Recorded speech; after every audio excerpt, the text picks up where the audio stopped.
Dans Actes 6, 13 à 15, nous voyons comment les chefs du peuple levèrent de faux témoins contre Étienne.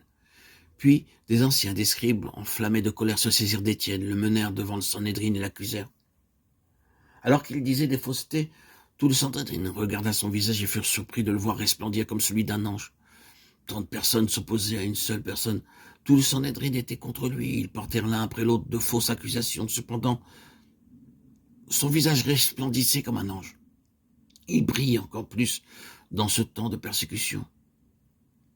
Quel salut, quel vase, quel privilège d'avoir un visage aussi resplendissant. Tous ceux qui siégeaient au Sanhédrin ayant fixé les regards sur Étienne, son visage leur parut comme celui d'un ange. Acte 6, 15. Étienne était pourtant un homme ordinaire, duquel nous ne savons rien. Il apparaît soudain sur la scène et ce vase élu s'occupe de simples tâches accomplissant un service ordinaire en faveur des pauvres, des veuves, sans attendre une récompense. Cependant, tous les hommes virent qu'en fait, il n'était pas une personne ordinaire. Son désir était de plaire à Dieu et sa vie était victorieuse. Parce qu'il choisit d'obéir à Dieu, il était rempli du Saint-Esprit, de sagesse, de foi et de puissance. C'est le privilège de ceux qui sont choisis par lui. Aussi ordinaires qu'ils étaient, ils deviennent extraordinaires,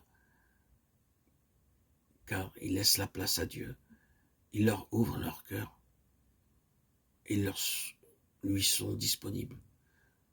Si vous avez dans votre cœur le désir de faire la volonté de Dieu, attendez-vous alors à Dieu et vous verrez qu'à sa façon, il vous donnera ce que votre cœur désire. Obéissez-lui ainsi qu'à sa parole. Recevez la parole dans votre cœur et vous verrez se manifester dans votre vie les vertus que vous attendiez. Vous deviendrez alors le vase élu de Dieu, selon son dessein.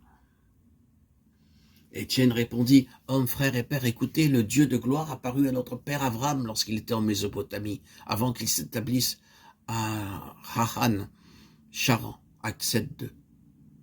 Lorsque nous venons au Seigneur Jésus-Christ, sa lumière resplendit tout d'abord dans le cœur, puis sur le visage et enfin sur notre sentier. Ceci représente la triple lumière divine. Êtes-vous devenu en ce sens-là le vase élu de Dieu?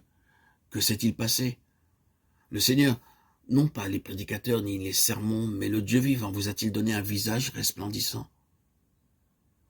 S'il en est ainsi, votre visage brillera de plus en plus chaque jour, en dépit des tribulations, des épreuves et des difficultés. C'est par un visage rayonnant que nous vaincrons l'ennemi. Il n'était pas besoin d'un avocat pour défendre Étienne. Son visage resplendissant était son avocat. Il devrait en être de même pour vous. Malgré la haine, la persécution ou le mauvais traitement des autres, vous devrez toujours avoir la lumière sur votre visage comme témoignage. 2 Corinthiens 4, 6. Alors que vous attendez au Seigneur, il y aura davantage de lumière sur votre visage. À votre insu, d'autres verront la lumière de Dieu sur vous et en ce jour-là, vous remercierez Dieu même pour la souffrance.